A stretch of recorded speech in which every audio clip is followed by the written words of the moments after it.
Bonjour à tous, alors aujourd'hui je vais vous présenter le Samsung Galaxy S5. C'est donc le tout dernier téléphone de la série Samsung Galaxy, donc de chez Samsung. Donc je vais essayer de vous le présenter vraiment au maximum. Je vais vous dire à peu près tout ce que je peux vous dire dessus. À savoir, ça fait presque 2 semaines que je l'ai. Donc je vais pouvoir vous dire vraiment mon ressenti par rapport à ce téléphone. À savoir aussi qu'avant j'avais le Galaxy S4. Voilà, donc je vais pouvoir comparer un petit peu entre les deux. Alors premièrement, par rapport au design de ce téléphone, donc que j'ai ici, hop, voilà. Donc par rapport au design, on est plus proche d'un Galaxy Note par exemple que l'ancien S4. Je trouve que le design a pas mal évolué. Et c'est plutôt pas mal, il paraît plus résistant entre guillemets, un peu plus massif que le S4. Après, certains n'aimeront pas forcément, ça je vous laisserai regarder sur des plans un petit peu plus rapprochés que je vais diffuser pendant cette vidéo. Au niveau des dimensions, on est sur un téléphone à peine plus grand que le S4, puisqu'on a un écran de 5,1 pouces. Alors sur le S4 on était sur du 4,9 ou 4,99 même. Donc voilà, mais c'est pas un changement énorme au niveau de la taille, hein. Mais la prise en main est bonne, ça y a pas de souci. Au niveau de la prise en main, je voulais aussi aborder l'arrière du téléphone en fait, puisque l'arrière du téléphone est toujours en plastique comme à la malheureuse habitude chez Samsung. Mais cette fois-ci ça va pas être un plastique comme sur le S4, ça va être quelque chose avec un effet soft touch. Je pourrais comparer ça par exemple au repose-poignet d'un clavier comme sur le K70 par exemple, que j'ai présenté il y a pas très longtemps. Donc c'est un petit peu granuleux en soft touch, et ça permet d'avoir le téléphone qui glisse pas en main, et moi je trouve ça super agréable. Et en plus je trouve ça assez beau.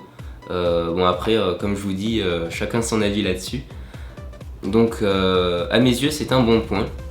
Donc cet arrière en plastique va être amovible.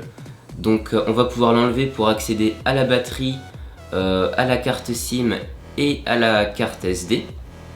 Donc carte micro SIM comme d'hab. La batterie, on est sur du 2800 mAh. Donc on tient super longtemps. Franchement, par rapport au S4, pourtant le S4 a 2600, mais j'ai vraiment l'impression de tenir plus longtemps. Pour vous donner une idée, je me lève à 6h30 du matin, je rentre chez moi, il est quoi? Il est 19h. Quand je rentre chez moi à 19h, il doit me rester 30-40% de batterie, alors que franchement le téléphone je l'utilise quoi, hein. Je l'utilise vraiment. Donc une fois qu'on arrive chez soi vers 19h, on a de quoi tenir toute la soirée. Donc c'est pas mal. Au niveau de la batterie, on est tranquille. Je vous parlerai un petit peu plus tard dans la vidéo d'une fonctionnalité qui va jouer avec la batterie, qui est assez intéressante. Donc micro SD, on peut mettre une carte micro SD, c'est super pratique. Ça voilà, tous les téléphones ne le proposent pas aujourd'hui, et je trouve ça dommage les téléphones qui le proposent pas. Donc là on peut mettre sa micro SD jusqu'à 128 Go, donc tranquille. Au niveau de l'arrière, donc moi j'ai choisi d'acheter la version noire, mais il existe aussi en blanc, voilà, et aussi en bleu et en champagne, ils appellent ça, un truc un peu beige que je trouve assez moche, mais bon. Donc voilà.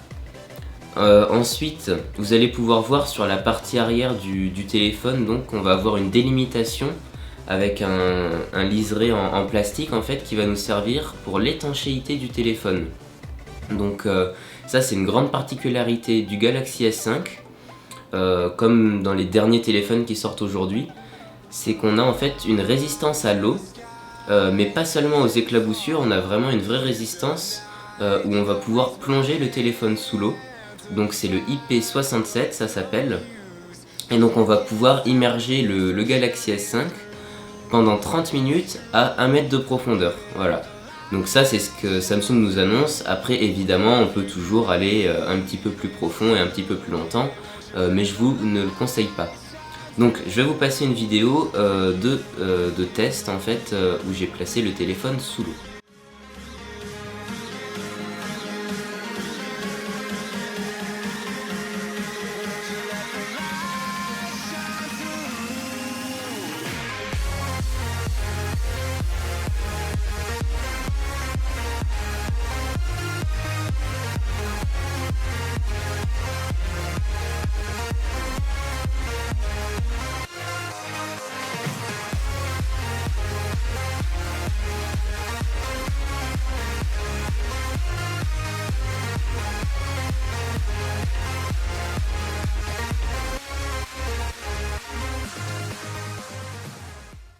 Voilà, donc là on se retrouve juste après cette petite vidéo.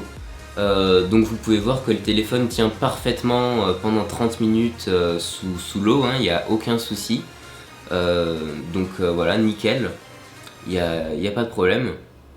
Donc ça peut être assez pratique en fait si vous lavez les mains et que vous mettez plein d'eau dessus ou des choses comme ça. Après on va pas trop pouvoir l'utiliser en fait puisque en fait sous l'eau l'écran tactile ne fonctionne plus. Quand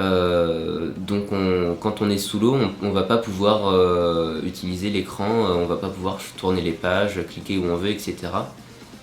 Donc c'est dommage, mais pour l'instant, il n'y a aucun téléphone que je connaisse qui puisse être utilisé sous l'eau.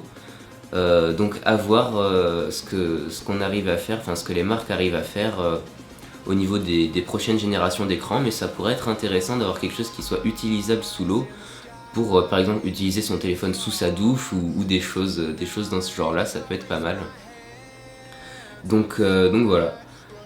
Ensuite, qu'est-ce que je peux vous dire d'autre? Ouais, je vais vous faire un petit plan rapproché au niveau des boutons. Donc au niveau des boutons du téléphone, vous allez pouvoir voir en fait sur le côté gauche on va retrouver le bouton de volume. Voilà, donc plus moins pour le volume. Sur le côté droit, uniquement le bouton power. Donc voilà, au niveau des boutons c'est super simple, il n'y a pas grand chose, juste le nécessaire. Donc c'est pas mal. Sur ce téléphone on a aussi des capteurs. On va avoir sur l'arrière, juste en dessous de l'appareil photo, j'y reviendrai un petit peu plus tard, on a un capteur cardio-fréquence-mètre. C'est donc un capteur en fait pour mesurer votre pouls. Donc vous allez simplement placer votre doigt dessus et puis ça va mesurer votre pouls via l'application S-Health qui est déjà intégrée dans ce smartphone. Donc une autre sorte de capteur sur ce Samsung Galaxy S5, il s'agit tout simplement en fait du capteur d'empreinte digitale qui va être intégré directement dans le bouton Home en bas de l'écran. Ce capteur donc il va permettre en fait à déverrouiller votre téléphone. Il va aussi permettre d'effectuer des paiements via PayPal et aussi de vous identifier sur votre compte Samsung ou des choses comme ça. Donc en fait vous allez simplement glisser votre doigt dessus, voilà, donc vous glissez votre doigt sur le bouton Home et en fait ça va détecter votre empreinte digitale que vous aurez au préalable enregistrée bien évidemment dans les paramètres du téléphone. Donc vous pouvez enregistrer jusqu'à 3 empreintes différentes ou 3 doigts. Par exemple si vous utilisez votre téléphone à une main, vous pouvez enregistrer le pouce ou l'index, ou enfin voilà. Donc c'est assez pratique, le principe est très bon. Après en pratique c'est pas mal, mais il reste encore un peu de travail à faire parce que de temps en temps ça va pas forcément bien fonctionner. Quand on passe son doigt un peu trop vite, ça fonctionne pas, il va falloir repasser son doigt. Ou quand votre téléphone ou votre doigt est mouillé, ça va pas fonctionner non plus, puisque la détection ne pourra pas se faire à cause de l'eau. Donc voilà, c'est des petits trucs comme ça où ça va pas fonctionner, donc c'est assez dommage. Mais donc à mon avis c'est un point à améliorer sur le prochain téléphone de Samsung. S'il y avait un point à améliorer, en tout cas on aurait déjà voilà, le capteur d'empreinte qu'on pourrait un petit peu améliorer. Voilà, mais sinon en résumé c'est quand même très pratique. Donc l'appareil photo, je vais y arriver, un appareil photo de 16 mégapixels Donc vraiment une très très belle qualité. Comme je vous dis, j'ai pu l'utiliser pendant une semaine ou deux. Les photos sont vraiment très belles. On a énormément de fonctionnalités quant à l'application en fait de photos. On va avoir plein de modes différents, on va pouvoir régler vraiment énormément de choses. On va vraiment pouvoir jouer sur énormément de paramètres sur sa photo. Donc c'est vraiment assez pratique. On peut aussi mettre des choses en avant ou en arrière-plan avec un flou en fait, simplement. Donc comme on peut faire avec un appareil réflexe, mais avec un téléphone. Ce sera évidemment moins beau, mais pour un téléphone, c'est vraiment exceptionnel. Maintenant, je vais vous parler un petit peu de l'écran. L'écran de ce Galaxy S5, un écran donc de 5,1 pouces en Full HD, donc 1920 par 1080. C'est un écran Super AMOLED, donc avec des couleurs très très belles, vraiment des rendus de couleurs qui sont vraiment superbes. On a 432 pixels par pouce, donc vraiment une densité de pixels qui est très haute. On n'aura aucun souci, l'écran sera vraiment très très beau. Le seul tout petit défaut que je peux dire, ça va être que les blancs vont tirer un tout petit peu vers le gris. Mais rien de gênant pour une utilisation courante, hein. Mais quand on regarde une image blanche, c'est vrai que ça tire un poil vers le gris, mais c'est vraiment pas gênant. À l'intérieur de ce téléphone, on va retrouver un processeur Snapdragon 801, donc un processeur vraiment super puissant, avec 2 Go de RAM. Au niveau de la RAM, j'aurais préféré avoir 3 Go de RAM, puisque on a souvent beaucoup de RAM qui est utilisée.